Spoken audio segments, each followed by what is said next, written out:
Olá pessoal, bem-vindos a mais um episódio do Pod Plástica, nosso 5º episódio. Hoje nós temos uma visita muito especial de uma outra grande amiga, só trago amigos aqui, né? A doutora Fabiola. E hoje nós vamos falar um pouquinho sobre ginecologia e cirurgia plástica. Será que tem alguma coisa a ver uma coisa com a outra? Como eu já havia comentado com vocês, nos outros colegas que vieram aqui, a cirurgia plástica ela é muito ampla, então é muito comum que outras especialidades médicas atuem em conjunto conosco, de forma multidisciplinar. Muito bem-vinda, doutora Fabiola. Obrigada, é um prazer estar com você sempre. Muito bom, muito obrigado. Bom, como é de praxe, a gente sempre pergunta para os nossos convidados o que te levou a escolher a ginecologia obstetrícia? Na verdade, eu sempre gostei de cuidar de gente, né? Sempre foi um propósito. E acho que dentro da ginecologia a gente consegue abranger todas as áreas da medicina. Então você pode ser endocrinologista, você pode fazer a parte de estética, você pode fazer a parte de cuidados de um modo geral com a mulher. Então isso me encantou dentro da ginecologia. E você trabalha há quanto tempo já com ginecologia? Com a ginecologia desde 2011, então temos aí 14 anos. Tá vendo?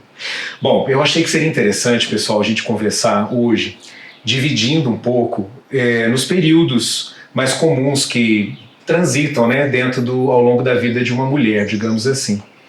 Então nós vamos dividir a nossa entrevista em 3 blocos. Nós vamos começar primeiro falando sobre adolescência e juventude e os procedimentos cirúrgicos de cirurgia plástica e também o dia a dia da mulher nessa fase.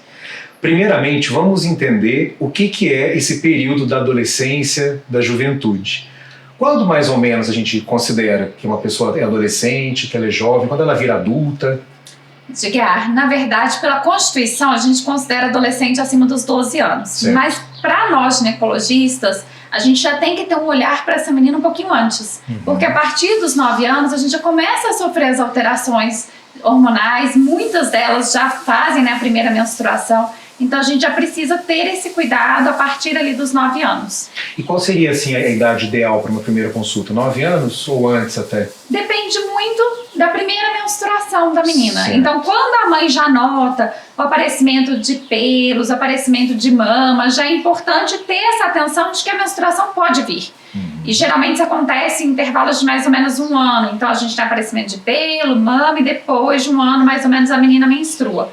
E aí, quando tem essa primeira menstruação, muitas das vezes a gente recomenda que passe com o ginecologista para uma orientação mais adequada. Muito bem. E essa fase, ela vem do amadurecimento das glândulas, né? E a produção dos famosos hormônios femininos, que são muitos, né?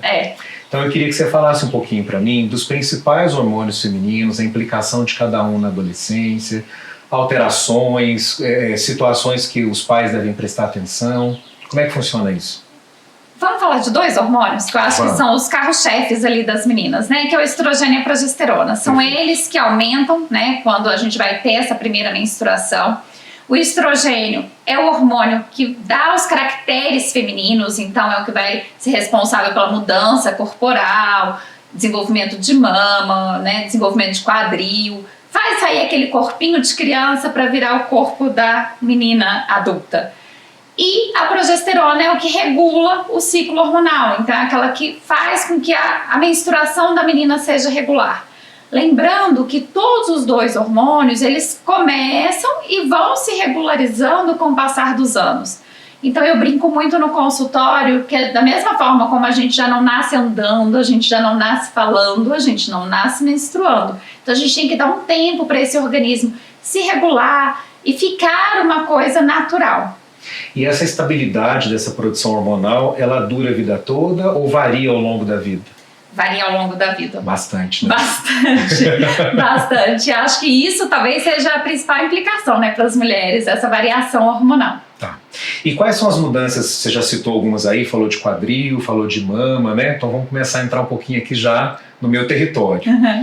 Quais são as principais mudanças que a gente nota no corpo, então, de uma menininha, quando ela está virando adolescente, quando ela está entrando na juventude? Então a gente tem a mudança da pelificação, né? Então os pelos, eles começam a engrossar mais, você ter pelos em locais mais específicos, né, de formatos mais específicos. A gente tem também o desenvolvimento da genitália feminina, então ela muda um pouco o aspecto, ganha um pouco mais de coloração. A mesma coisa acontece na mama, a gente já começa a ter o desenvolvimento da mama, aumento da pigmentação.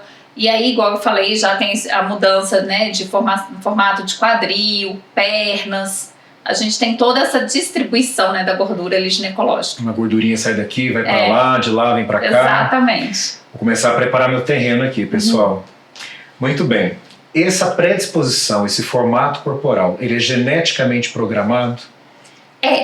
Mas a gente sabe que tem um fator ambiental, logicamente, se essa menina tem uma alimentação adequada, faz atividade física regular, a gente consegue moldar isso, mas tem um componente genético que é, assim, primordial, né? A gente tem, então, uma caixinha pré-programada de formato corporal que começa a se desenvolver na adolescência e os fatores externos podem interferir com certeza ou não. Então, isso gera, nessa fase da vida, né, muita insegurança, muita curiosidade a respeito do desenho corporal, e as pacientinhas começam a ter questões, né, relacionadas ao desenho corporal, à estética. Como é que vocês lidam no consultório com essas questões relacionadas à imagem corporal? O corpo da amiguinha não está igual ao meu, eu queria que o meu corpo fosse de determinada forma. Como é que a gente começa a abordar isso nessa fase? Primeiro, a gente tem que tirar um pouquinho as expectativas. Então, elas sempre querem aquele corpo perfeito, aquele corpo lá do Instagram, lindo, sem nenhum defeitinho, já com mama desenvolvida, e não é assim. Então, o desenvolvimento ele acontece ao longo dos anos, isso é importante a gente frisar para a menina, que não é porque a fulana já tem mama que ela também tem que ter, até porque as menstruações também não acontecem no mesmo momento. E informar elas que isso demora anos para a gente chegar na formação completa. Então que tem que ter um pouquinho de paciência ali nesse processo, né, de desenvolvimento mesmo. E você diria que tem uma época limite, assim, sei lá, 20 e poucos anos, um período assim para a gente falar, olha, a probabilidade de haver alguma mudança corporal por questões genéticas é mais difícil a partir de determinada idade, quando o corpo teoricamente estaria formado, vamos dizer assim. Geralmente, quando a gente... É difícil falar assim, uma data exata, né? Mas se fosse pra gente traçar um limite, a gente coloca geralmente em torno de 21 anos. Então, o ideal pra gente tentar alguma modificação corporal seria em torno dos 21 anos. Isso, até nessa questão, né? Pegando aí um pouquinho do gancho da cirurgia plástica, muitas vezes elas chegam com essa ansiedade, é porque eu quero colocar uma prótese, eu não tenho mama. E às vezes a gente tem que ter esse cuidado de acalmar a menina e falar que o desenvolvimento da mama ele ainda demora para terminar e que até os 21 anos não é aconselhável que se mexa, né, nessa mama. Lógico que a gente tem situações, né, específicas. Sempre existem exceções. Tá. E uma outra coisa também que é interessante, que gostaria que você reforçasse, que eu comento muito no consultório também. Então, por exemplo, vou fazer uma cirurgia plástica numa mocinha lá de 15 anos, vamos colocar uma prótese nela. Essa mama, ela vai continuar desenvolvendo, provavelmente.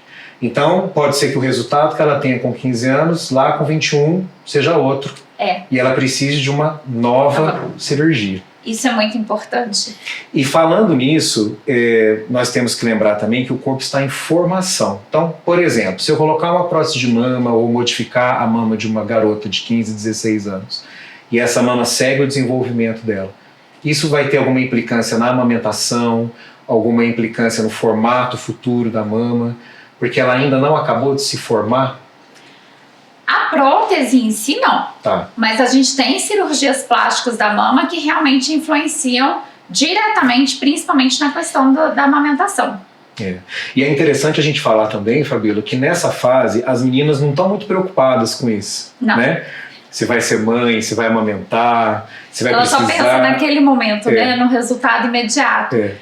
E às vezes a gente vê uma ansiedade também da família, porque vê que a menina está insatisfeita, está triste, está tendo eventualmente algum problema na escola, alguma coisa assim. E os pais também ficam ansiosos para que essa pessoa faça a cirurgia de forma precoce, sendo que, na verdade, ela deveria ser orientada a se acalmar, porque isso pode gerar consequências graves no futuro. né? Com toda certeza. E esse tipo de orientação também é dado pelo ginecologista? Sim. A gente recomenda muito que sempre, né, essas adolescentes estejam acompanhadas de alguém, algum responsável, seja a mãe ou seja o pai, justamente para a gente poder passar essas orientações. E essa tranquilidade, porque muitas das vezes, é o que você falou, vem da família, né? Então, assim, a mãe percebe que ela tá triste porque ela põe um biquíni, não fica lá muito bonito. E aí a mãe fala, coloca uma prótese, vamos lá, eu pago uma prótese, mas não é isso. Então a gente precisa fazer essa orientação muitas vezes para a família. E outra coisa que tem que ser levada em consideração é porque quando você vai pensar em termos estéticos, a gente sabe que a pele da menina, ela tem uma chance de estrias e tudo mais na colocação de prótese muito grande. Então, às vezes, você corrige um problema e gera outro. Então, isso tudo tem que ser muito orientado. Eu falo também na clínica que é o seguinte, todo o corpo está em desenvolvimento. Então, não é só mama, gordurinha. A pele também está. E é tudo muito, né? Assim como é o adolescente, é tudo exagerado. Tudo intenso. Tudo intenso. Então, a probabilidade realmente das cicatrizes ficarem feias, da pele não seguir um caminho de sustentação interessante. Então, além de tudo, a paciente pode ficar insatisfeita com aquele procedimento, com a mudança corporal, de uma forma inadvertida, sem amadurecimento da ideia e se arrepender amargamente depois, né? Com toda certeza. Essa é a preocupação que a gente tem com as mídias sociais, né? Que elas vendem esse pacote pronto de felicidade em relação à estética.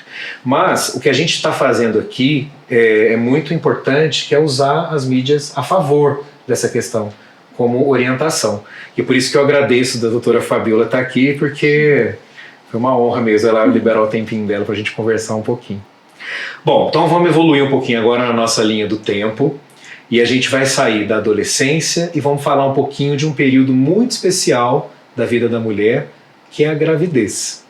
Então, mais uma vez, eu vou repetir a pergunta dos hormônios, porque como a doutora Fabiola falou que a mulher é um ser cíclico, que os hormônios variam muito ao longo da vida, essa é uma outra fase também de muitas alterações hormonais. De um boom hormonal, digamos assim, né? O que acontece com os hormônios na gravidez, Fabiola? Aumentam todos, né? Vamos lá, de novo, o aumento dos hormônios. Então a gente tem novamente um aumento dos hormônios e assim, um aumento expressivo realmente dos hormônios. Tanto que a gente tem alteração de humor, né? Aquela labilidade emocional. Junto com isso vem toda uma alteração corporal que na gravidez é muito importante, porque não só pelo fato hormonal, né, mas a gente tem ganho de peso, então o próprio aumento do volume abdominal pela gestação. Então isso tudo, né, a gente tem implicando ali nessa parte de percepção corporal da paciente. E ao mesmo tempo que eu brinco que tem mulheres que se amam gestantes, tem mulheres que criam uma repulsa ao próprio corpo.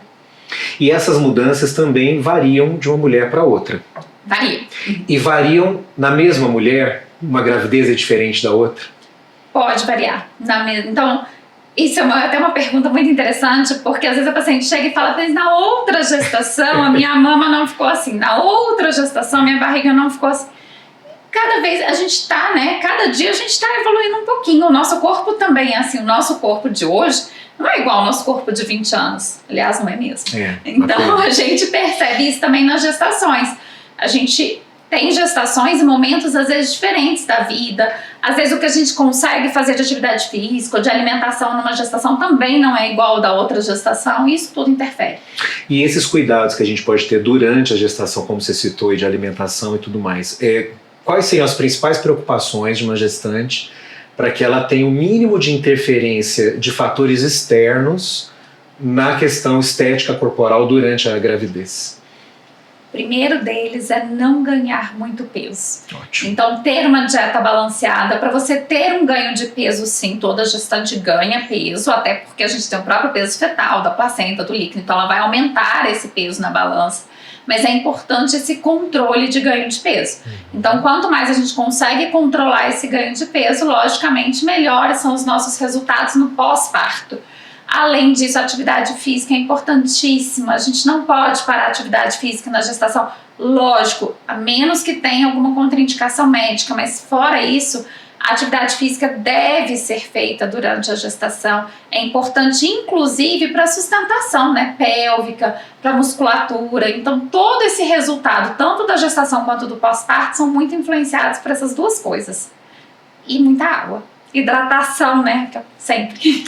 E eu vou te fazer uma pergunta interessante também, que eu penso às vezes e muitas mulheres não pensam. Então, vamos falar de uma gravidez programada, né, que seria o ideal.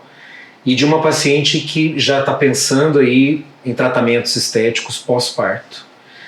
É muito importante o preparo para uma gravidez também. Que você citou aí, exercício físico por conta da pelve, força muscular e tal. Às vezes a mulher já não tem isso antes, né? Então, decidi que eu vou engravidar esse ano e daqui a 2 anos eu vou fazer a minha cirurgia plástica. Como que eu começo o preparo para uma gravidez? Então, primeiro, ir no ginecologista, obviamente. Lógico. Né? Como é que são essas orientações? Sentei lá na sua frente e falei, Fabíola, eu quero engravidar esse ano. Logicamente, a gente tem os exames, aqui não é o caso da gente comentar os exames que a gente precisa fazer pré-concepcionais, mas além dos exames, a gente tem que fazer essa orientação de atividade física, de dieta, olhar como é que está essa mulher num todo e o que a gente pode preparar para que ela tenha tanto uma gestação tranquila quanto um parto tranquilo. A fisioterapia pélvica entra muito nessa parte, então assim, pensando aí na cirurgia plástica, da gente tentar prevenir uma diastase abdominal, então a gente tem muitas coisas que a gente pode intervir, né, previamente para que a gente não tenha isso lá no futuro.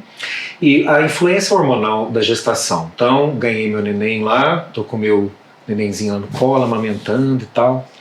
Esses hormônios, eles seguem agindo no corpo da mulher por um tempo, mesmo depois da gravidez? Aí que tá o problema, não. E aí, na hora que a gente tem essa queda hormonal, é onde que vem o famoso blues puerperal, né, que se chama, que é aquele momento que a mulher fica triste. E aí, geralmente, é onde que nós temos as maiores questões estéticas da mulher. Certo. Porque enquanto você tá grávida, tá tudo muito bonito, o neném tá ali dentro, tá todo mundo achando você linda. Nossa, pra quando que é? De repente, o neném nasce, você tem ali uma privação de sono, que é outra coisa que interfere muito, né, na nossa percepção. Quando a gente não dorme bem, a gente não tá bem, né?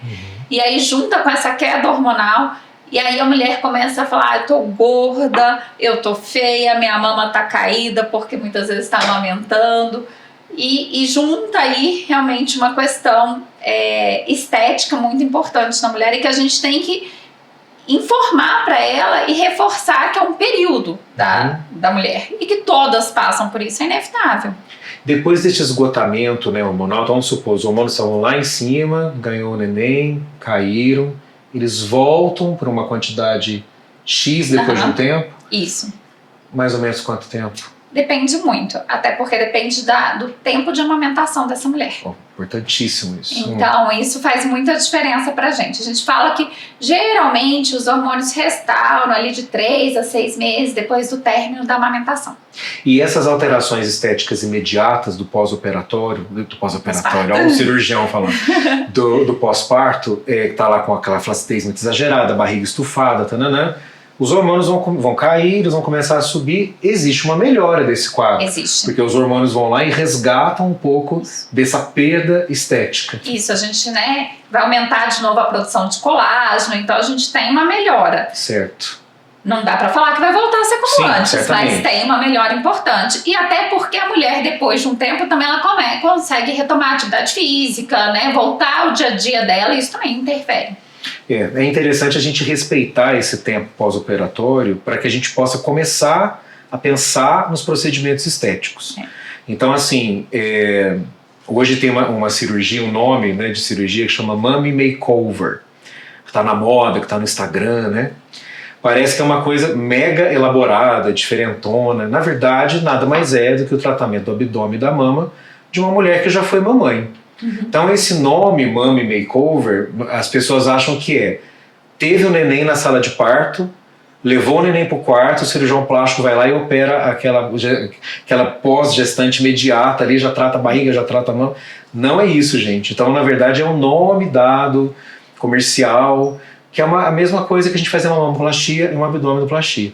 Então, frente ao que a doutora Fabíola falou, existe um período ideal de espera para que esses hormônios, inclusive ainda desregrados, não interfiram na cicatrização, no edema, no resultado das cicatrizes. Então eles têm uma implicância também no resultado da cirurgia como um todo. E é por isso que é importante a gente ter essa espera. Outra coisa que eu falo muito também é que a mãe está preocupada em criar aquela criança também. Sim. Então ela vai querer pegar a criança com 10 dias de pós-operatório? Não pode. Ela vai querer levar a criança na escola, botar no carro, tirar do carro até determinada idade? Não pode. Então o ideal de operar é ter uma vida tranquila com os filhos para que ela possa fazer um pós-operatório de qualidade. Então essa ansiedade da plástica pós-gestacional tem que esperar um pouquinho. Outra pergunta. A mamãe parou de amamentar. Tudo bem. Quando a gente estimula essa mama, seja cirurgicamente, seja sexualmente falando, ela pode retomar a produção de leite eventualmente? Ou aumentar de novo? Pode. Aí depende do tempo, né, que terminou essa amamentação. Então, geralmente, a gente fala que cirurgias da mama, o ideal é que a mulher esperasse de 6 a 12 meses depois da amamentação para a gente poder realizar o procedimento. Até pelo risco de não ter o resultado que você almeja.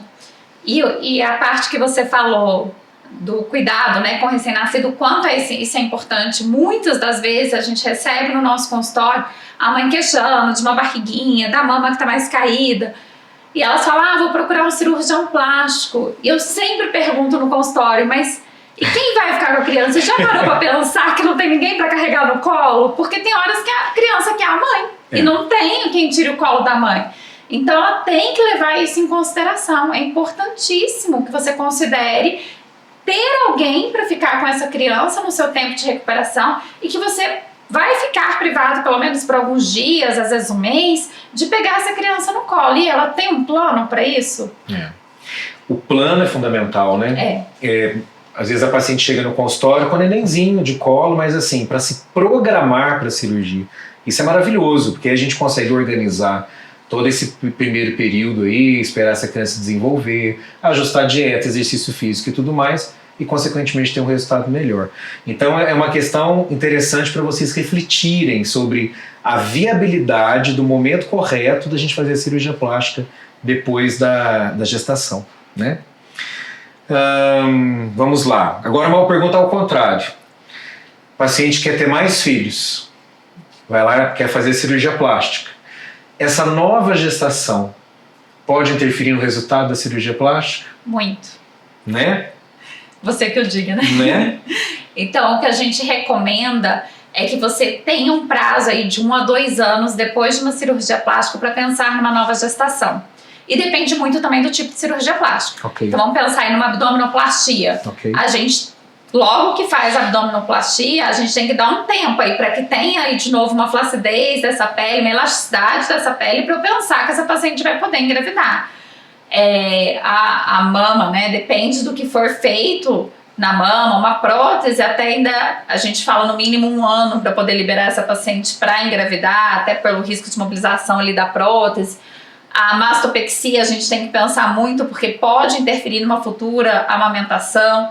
Então, a gente tem várias, né, vertentes aí que a gente tem que avaliar, mas de um modo geral falaria-se de 1 a 2 anos. Tá, muito bem. Bom, então já ficamos adolescentes, já tivemos neném, e agora a gente segue a nossa linha do tempo aqui. Envelhecemos. E aí a gente envelheceu e vem a tão temida e famosa menopausa. Vamos tentar entender esse período tão delicado da vida da mulher de uma forma mais leve. Vamos lá. Vamos voltar a falar dos hormônios. O que acontece com os hormônios na menopausa, doutora Fabiola? É igual pós-parto, eles despencam. Então a gente tem uma queda da produção hormonal. E é daí que vem, né, todos os sintomas da menopausa, onda de calor, alteração de humor, de novo mudança corporal, o corpo da mulher não para de mudar. Então a gente tem uma redistribuição dessa gordura, aí a mulher começa a ganhar a famosa barriguinha, perder a cintura, né, começa a ficar com aquela cintura mais quadradinha.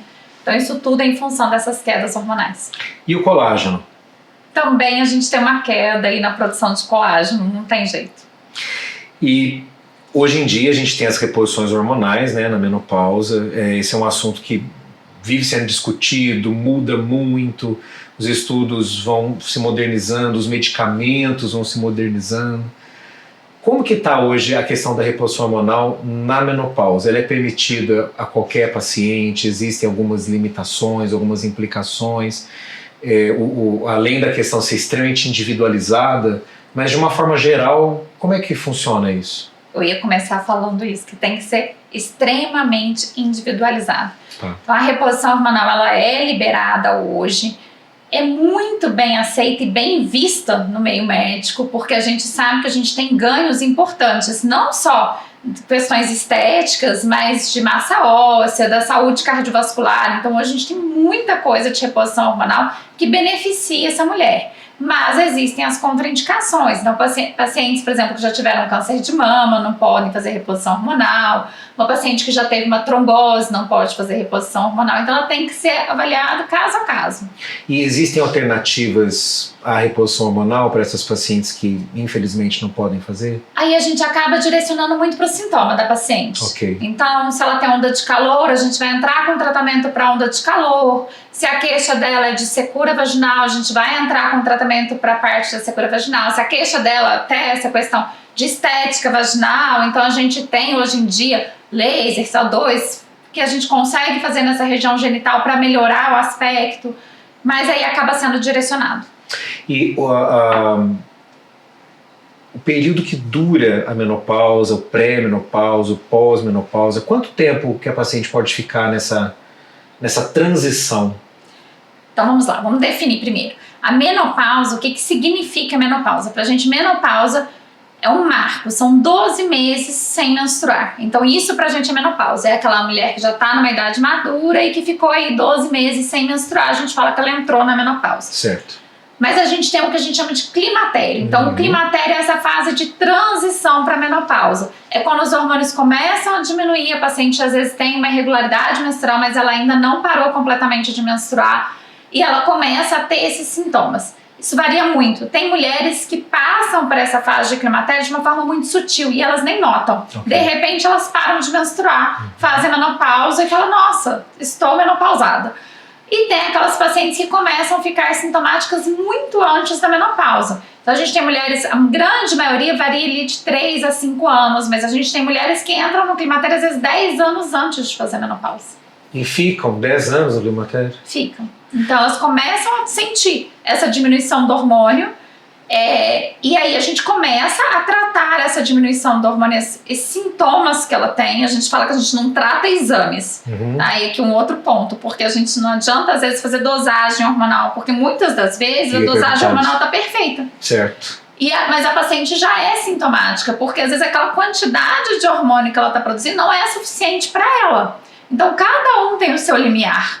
É igual dor, né? Então, assim, a dor de um não pode ser equiparada à dor do outro. Os níveis hormonais também não. Então, tem paciente que fica muito sintomática antes mesmo da gente ter uma queda muito brusca desses hormônios. E você acha que é uma informação interessante para falar para o cirurgião plástico? Por exemplo, às vezes a paciente está lá 3 meses sem menstruar. Não está grávida nem nada, mas tá tudo certo, não está preocupada e tal. Pode ser um indício de climatério já. Pode. Correto? É uma informação interessante a ser exposta, porque fisiologicamente ela já não está tão normal em termos hormonais, correto? Correto. E principalmente, eu acho que igual você citou, a gente tem uma queda da diminuição da produção de colágeno, então de repente esse pós-operatório precisa até ser um pouquinho mais pensado, né? E orientado para essa paciente. Qual o período mínimo assim, de parada menstrual que a paciente deve pensar? Opa, tem que procurar um ginecologista. 3 meses. 3 meses. 3 meses. Tá. Então, até 3 meses, em qualquer fase da vida, a gente considera uma alteração do ciclo menstrual. 3 meses ou mais, a gente fala que essa paciente tem uma amenorreia. É uma interrupção ali da menstruação, que a gente precisa investigar o porquê. Pode ser só pelo climatério, ou pode ter alguma outra alteração que está levando a essa amenorreia. E a paciente pode entrar com o tratamento da menopausa independente da fase. Ela está menopausada há 10 anos. Não tomou hormônio, não fez tratamento nenhum. Acho que agora eu vou me preocupar porque eu estou, sei lá, com 70 anos. E aí? A careta. Não muito. Então, na verdade, perdeu time. Tá. O ideal dessa paciente é que ela faça a reposição hormonal nos primeiros anos, nessa fase de transição. A gente fala que a gente chama janela de oportunidade, que é essa fase de transição. Passou essa janela de oportunidade, os riscos muitas das vezes superam os benefícios. De começar com o tratamento hormonal. Entendi. Olha que interessante, eu não tinha essa percepção. Quais são as cirurgias plásticas que você ouve mais no consultório nessa fase da vida, que as mulheres se queixam mais, as menopausadas? Abdominoplastia. Uhum. Todas elas ficam incomodadas com a gordurinha. Então, a lipo e abdômen ali é o carro-chefe. É o carro-chefe. E mama, né? Porque acaba tendo uma pitose das mamas. Então, tem aquela queda da mama por ação da gravidade, diminuição de colágeno e tudo mais. E aí tem aquela queda da mama. Então, a mastopexia entra aí também. Olha que interessante. Muito interessante. E você já teve alguma pacientinha já menopausada também que chegou para você assim, doutor, nunca coloquei na vida, eu tenho vontade de colocar uma prótese de mama. Sim. Com 60 e poucos anos. E cada vez mais. As mulheres hoje de 60, elas são meninas. Sim. Elas estão completamente ativas, estão dentro do mercado de trabalho, estão indo para clube, para praia, para piscina. E elas querem se sentir bem. E elas podem se sentir bem. Antigamente, na fase das nossas avós, 60 anos, era uma idosa. Sim. E ela não se preocupava com essa questão estética. Hoje não, hoje 60 anos está ali na flor da idade. Existe uma preocupação muito grande das mulheres, assim, socialmente falando, né? Nossa, doutor, mas eu tô muito velha para colocar uma prótese de mama. Eu falei, mas velha como 60 anos, velha? Eu acho que assim, se não existe uma implicância de saúde que proíba o processo, o procedimento. Mas eu vou ficar com 80 anos com a minha prótese. Mas se você quiser ficar 7 anos com a sua prótese, você tira a sua prótese depois, né? Então, hoje a gente tem essa facilidade de acesso à plástica e essa tranquilidade de indicar cirurgias nessa fase mais tardia da vida, porque a gente consegue uma segurança no processo. Não é só cirurgia de face, lifting, cirurgia de pálpebra, que são as cirurgias mais clássicas, né, das pacientes que, vamos dizer assim, 60 mais, assim como as outras cirurgias. Haja vista que a doutora Fabíola está falando, ela nem citou aqui cirurgia facial. Abdômen e mama, olha que interessante. Demais, né? Porque hoje em dia as mulheres previnem muito essa parte da cirurgia facial. Então é botox, é preenchimento, né? E ela chega já ali com 60 anos ainda... A própria reposição bem feita. Bem feita. Então, assim, eu falo que o lifting facial tem caído um pouquinho no consultório, pelo menos no consultório do ginecologista. A grande maioria chega pra mim, a queixa principal é abdômen. Doutor, e essa gordurinha aqui no abdômen, o que eu vou fazer com isso? É a principal queixa que a gente tem. A parte facial, elas começam a se cuidar muito antes e a prevenir esse envelhecimento facial. E outra coisa que você citou é a expectativa de vida. Antigamente, com 70 anos, a gente falava, nossa, mas já morreu com 70 anos, mas também já estava velhinho. Hoje em dia, morreu com 70 anos, nossa, com 70 anos, tão mas jovem. Nossa, tão jovem. Então a expectativa de vida mudou muito. E essas mulheres têm que ficar bonita por muito tempo, né? E a tendência da população mundial, hoje em dia, é a idade cada vez mais tardia, né? Diminuir os mais jovens e essa idade... A população do mundo está envelhecendo, então envelhecer com qualidade de vida, com certeza. Que tem. Bom, vamos falar um pouquinho agora de estética ginecológica especificamente, né? Quais tecnologias novas que a gente tem hoje dentro da ginecologia, quais procedimentos que a ginecologia tem para melhorar a estética? Você citou a estética de genitália, vaginal, é só essa área que é possível atuar dentro de um consultório de gineco, o que pode ser feito para prevenir, para atrasar a necessidade de uma plástica, como é que está esse cenário hoje aí da estética? Então, dentro da ginecologia, isso está crescendo cada vez mais. Então, a gente tem já hoje procedimentos, tanto de clareamento, quanto de aumento de colágeno da região, principalmente o que a gente mais tem de procura no consultório ginecológico é a parte genital. Ok. Porque acaba que no resto, vamos para a roça, vai procurar o dermatologista, abdômen, mama, acaba indo para o cirurgião plástico, às vezes para o dermato, dependendo da queixa. Então, pra gente chega muita parte genital. Genital entendemos como vagina. Isso, vulva. Vamos pegar ali, né? Pequenos lábios, grandes lábios. Perfeito. E aí a gente tem a parte de preenchimentos, a gente tem a parte de botox, a gente tem a parte de clareamento, a gente tem a parte de esfoliação e tem muita coisa surgindo aí nova e muito bacana. E são procedimentos feitos em consultório ou em centro cirúrgico? Em consultório. Tá. Em consultório. Muito bom.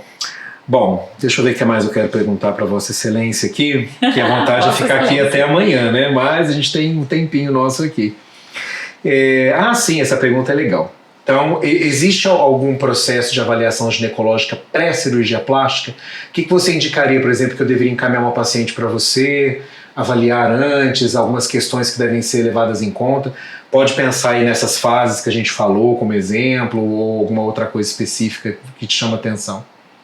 Cirurgia plástica em mulher exige consulta ginecológica antes. Sempre. Por quê?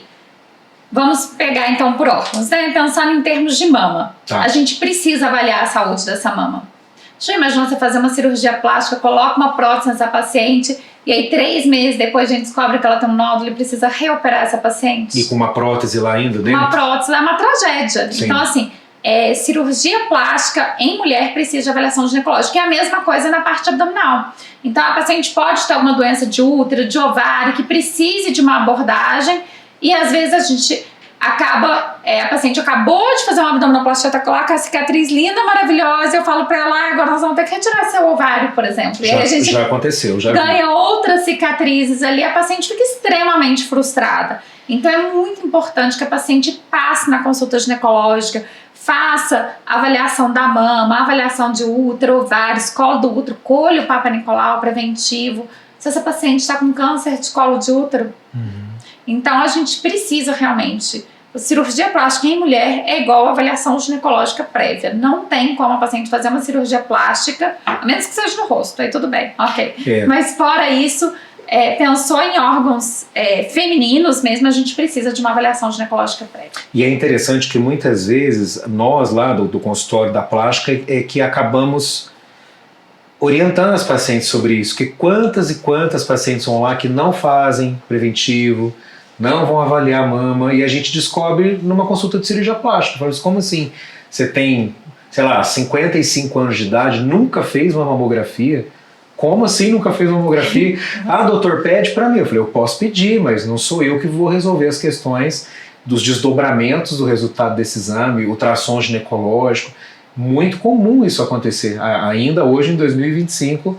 Então vale aí como alerta, né? Bom, estamos chegando aqui no finalzinho, né? Já foi um tempo bom, teremos outras oportunidades.